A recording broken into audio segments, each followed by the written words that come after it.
Guys, welcome to অঞ্জুর হেসেল। আমি অঞ্জু বলছি। অনেকদিন চিলি চিকেন আর ফ্রাইড রাইস খাওয়ার ইচ্ছা হয়েছিল, তা করা হয়নি। তা আজকে রবিবার আছে, তাই সবাই ঘরে আছে, তাই ভাবলাম আজকে একটু বানাবো রেসিপিটা। তো চলো আমি কিভাবে বানাচ্ছি তোমাদের সঙ্গে শেয়ার করি। বোনলেস চিকেন নিয়ে নিয়েছি 500 গ্রাম। তাতে নুন দিয়ে দিলাম, হলুদ দিয়ে দিলাম, একটু গোলমরিচ, একটু কর্নফ্লাওয়ার, একটু ভিনিগার, 1 চামচ ভিনিগার দিলাম,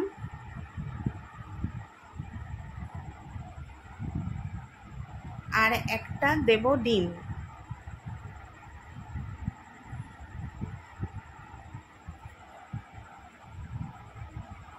দিয়ে ভালো করে মাখিয়ে নেব। ভালো করে মাখিয়ে নিয়েছি। এবারে কেটে নিয়েছি বড় বড় করে পেঁয়াজ, ক্যাপসিকাম, আদা কুচি, রসুন কুচি। পেঁয়াজগুলো খোলা ছাড়িয়ে নিয়েছি, আর একটু কুচিয়ে নিয়েছি স্প্রিং অনিয়ন, মানে পেঁয়াজ পাতা একটু অল্প করে কেটে নিয়েছি। 10 মিনিট রেখে দিয়েছিলাম। তারপরে আমি এতে একটু পাতিলেবুর রস দিলাম, আর আদা রসুনের পেস্টটা দিলাম, আর একটু লঙ্কা গুঁড়ো দিলাম, আর দেব একটু সোয়া সস, অল্প করেই দেব। দিয়ে আবারও ভালো করে মাখিয়ে আরও 10-15 মিনিট রেখে দেব। টোটাল 30 মিনিট আমি এটা রেখে দেবো মাংসটা। কড়াই দিলাম সাদা তেল। এবারে চিকেনের টুকরোগুলো অল্প অল্প করে ভেজে নিচ্ছি। বেশি একসঙ্গে দিয়ে ভাজবো না, তাহলে গায়ে গায়ে লেগে যাবে। আর কোটিংটা একটু পাতলা করেই দেবো, বেশি মোটা দেব না, তাহলে খেতে খুব বাজে লাগবে। এরকমভাবে অল্প অল্প করে সব চিকেনগুলো তুলে নেব ভেজে।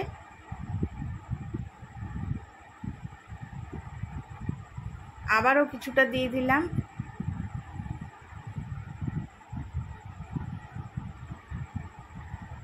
সব চিকেনের টুকরো আমার এরকম করে ভাজা হয়ে গেছে।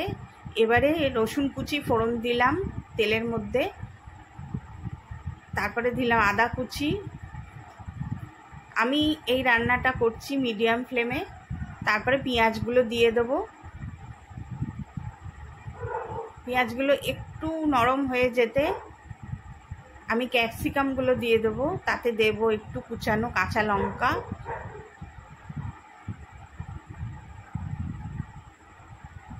একটু নুন,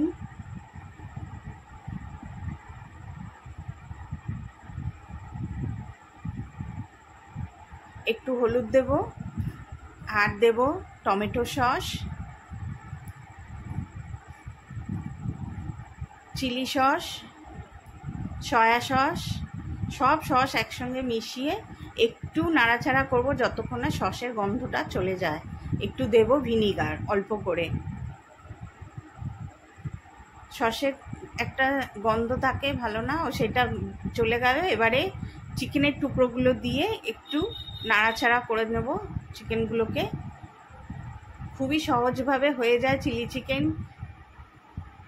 আর একটু কর্নফ্লাওয়ার গোলা জলটা দিলাম উপর থেকে, যাতে একটু গ্রেভিটা একটু গাঢ় হয়। আর একটু দিলাম পেঁয়াজ পাতা অল্প করে, আর একটুখানি হালকা করে মিষ্টি, না দিলেও হয়। নুন মিষ্টি একটু দেখে নেবে, যে যা স্বাদ অনুযায়ী নুনটা পরিমাণ মতো দিয়েছি। একটুখানি অল্প করে জল দিয়ে এটা একটু ফুটবে। তার উপর দিয়ে আরেকটু পেঁয়াজ পাতা দিয়ে দিচ্ছি। হয়ে গেছে রেডি আমাদের চিলি চিকেন। রুটি, পরোটা, নান সবের সঙ্গেই যায়। আমি এটা পরিবেশন করব ফ্রাইড রাইসের সাথে। উপর দিয়ে একটু পেঁয়াজ পাতা ছড়িয়ে দিলাম, আর একটুখানি দেব ভাজা তিল, সাদা তিল। তো ভিডিওটি ভালো লাগলে লাইক, কমেন্ট, শেয়ার করার অনুরোধ রইল। আবারও ভালো রেসিপির সঙ্গে হাজির হবো। টাটা।